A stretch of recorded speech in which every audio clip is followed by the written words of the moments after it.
E quem diria que a enchente vinda um dia, de repente, iria te arrebatar? Estão meus braços vazios, vazios como 2 rios que te embalaram para o mar.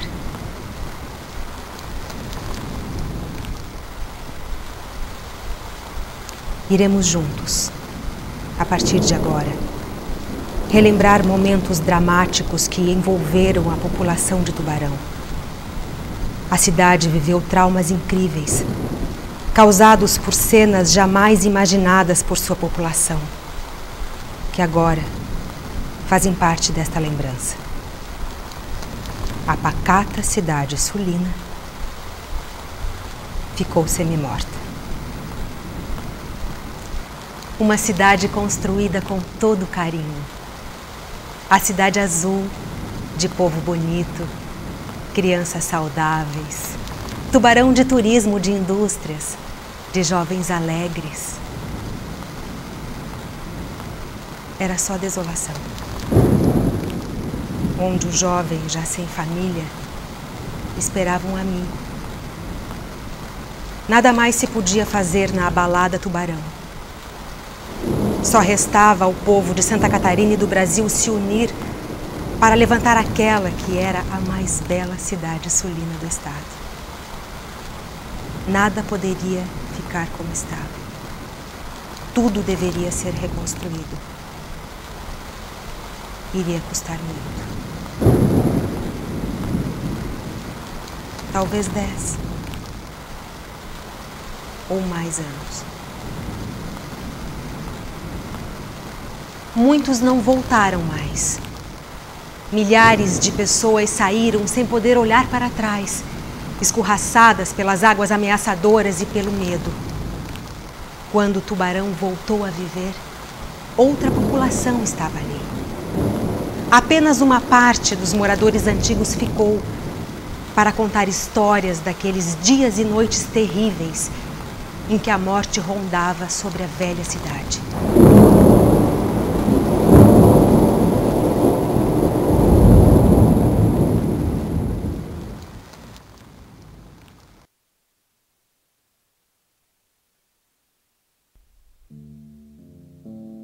O mês começou com muito calor, fenômeno popularmente conhecido por mormaço. Praticamente em todas as tardes ocorriam fortes e rápidas enxurradas. O solo permanecia encharcado, com grande evaporação, e os lençóis freáticos acumulados.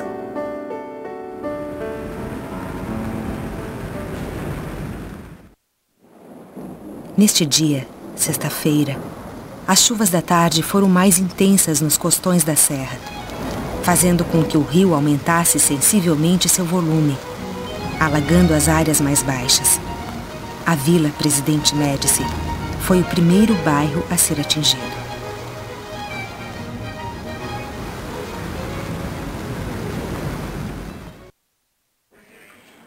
No sábado, a Prefeitura e o Corpo de Bombeiros haviam se mobilizado para socorrer a população dos bairros alagados, deslocando-a para abrigos mais elevados, em alerta, mas sem pânico. Assim se encontrava Tubarão. A Rádio Tubá prestava serviço de informações, alertando a população do perigo e pedindo calma. As escolas dispensavam os alunos. Os campos estavam submersos. À tarde, a chuva caía forte e densa. O rio crescia rapidamente, ameaçando transbordar ao longo do trecho que percorre a cidade. Os desabrigados aumentavam de tal forma que os veículos da Prefeitura, do Corpo de Bombeiros e da 3ª Companhia de Infantaria não conseguiam atender a todos. Pessoas comuns e empresas se empenharam a prestar auxílio. Lanchas colocaram-se à disposição. O Morro da Catedral e outras partes mais altas tornaram-se refúgio dos que haviam sido desabrigados ou daqueles que temiam a ameaça da inundação maior. Os moradores da parte média da cidade limitavam-se em levantar os móveis e utensílios, levando o mínimo necessário na procura de abrigo nos lugares mais altos. Os animais também se deslocavam para os morros. Duvidando que a água fosse além do que estava vendo, algumas famílias permaneceram em suas casas. Enchente igual, Tubarão jamais tinha passado.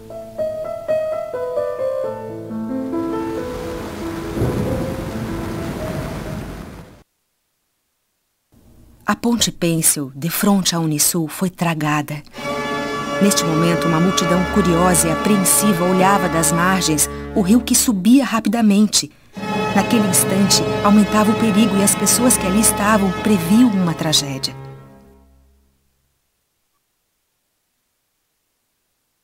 E foi neste momento que a cidade foi tomada pelas águas. Primeiro o centro, o bairro Oficinas, a margem esquerda, e lugares mais baixos foram tomados por lâminas de água que variavam de 20 centímetros a 1 metro aproximadamente. A chuva continuava forte e muito vento leste. O diretor da Rádio Tubá, Sérgio Custódio, e o repórter Álvaro Lopes Vieira foram até Orleans a fim de ver o comportamento do rio. A chuva nos costões da Serra Geral era algo impressionante. Transmitiram notícias diretas para a emissora, prevenindo que a cidade ia ser inundada dentro de 1 hora. Durante todo o sábado, a rádio manteve dedicação exclusiva sobre o assunto. Tendo em vista o acúmulo de desabrigados no Morro da Catedral, onde se localizava o prédio da emissora, e dentro do qual se formava um aglomerado de angustiados flagelados, muitos usavam os microfones para, pessoalmente, transmitir recados aparentes ou dar informações, formando-se um vai e vem contínuo, um alvoroço de vozes angustiadas. Através de um pedido do comandante da 3ª Companhia, a emissora acusada de estar promovendo sensacionalismo foi proibida de dar informações sobre a enchente. A Rádio Tubá passou então a irradiar músicas clássicas.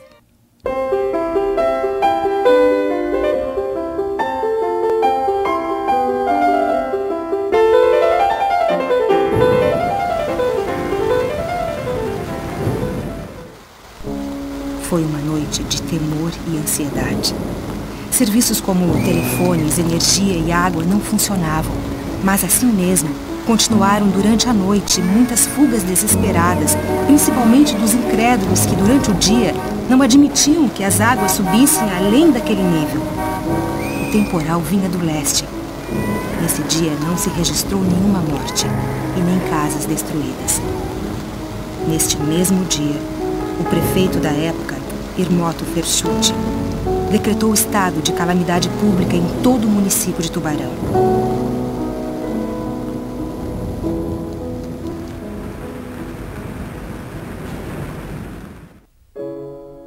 O dia amanheceu mais calmo.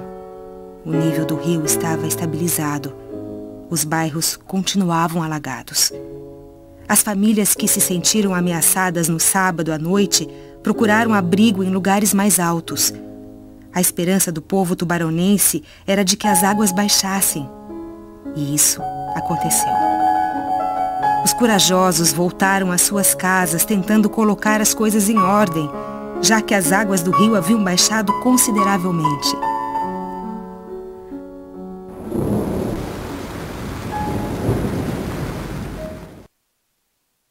A chuva voltou com a mesma intensidade da noite anterior. Antes de escurecer, o prefeito e o vigário e outras autoridades de Lauro Miller tentaram avisar que os rios se avolumaram tão assustadoramente que era impossível descrevê-los. Por onde passavam, iam arrebatando com tudo. Os apelos eram para que a população das áreas baixas fugissem sem demora antes que fossem tragadas. O Major Varela, da 3ª Companhia de Infantaria, enviou equipes em caminhões para percorrer a cidade e avisar o povo para abandonar suas casas e procurar lugares mais altos. Muitos passaram a noite e acordaram com o pé na água. Não tinham mais saídas. Houve fugas desesperadas. A solução era subir no forro da casa e deste para o telhado. Na tentativa de se salvar, alguns morreram. E outros foram levados junto com suas casas.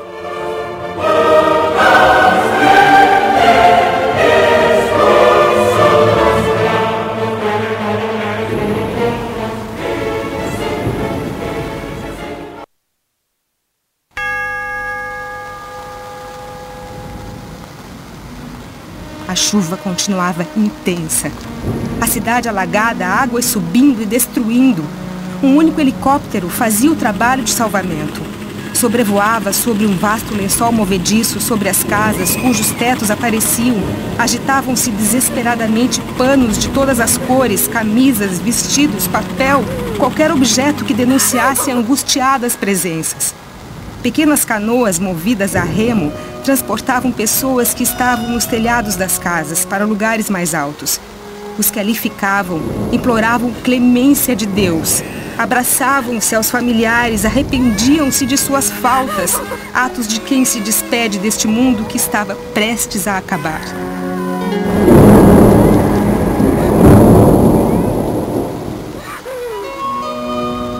Campo de refugiados, assim ficou o pátio da catedral. Crianças, velhos, mulheres e homens entregues à fome. Todos se sentiam pequenos e impotentes perante as forças superiores.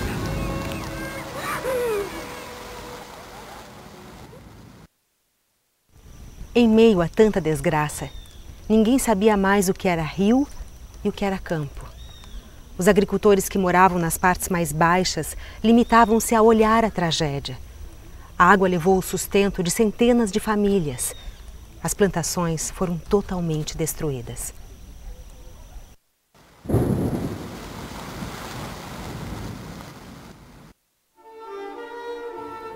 A água estava baixando. 1 centímetro, outro, depois outro, e a esperança começou a reacender. Horas depois, já se percebia que o perigo havia passado. Tudo fora arrasado. Começou, então, a busca. Sem direção ainda, os poucos que se encontravam abraçavam-se emocionados por terem sobrevivido a tão cruel pesadelo. O sol voltou a despertar na Cidade Azul. Devagar, todos iam se encontrando em meio à felicidade e o impacto da perda de entes queridos. Triste saber que a bela e nova cidade sulina tinha sido capa e assunto dos mais diversos meios de comunicação por causa da tragédia das águas. Tão linda, tão rica, não sabia ela que iria se tornar uma cidade fantasma. Os moradores desceram os morros dos seus abrigos e foram às suas residências, que não mais existiam ou entulhadas de lodo. Mas havia um grande bem que ainda lhes restava: o encontro com o desaparecido. Este foi o consolo de muitos tubaronenses.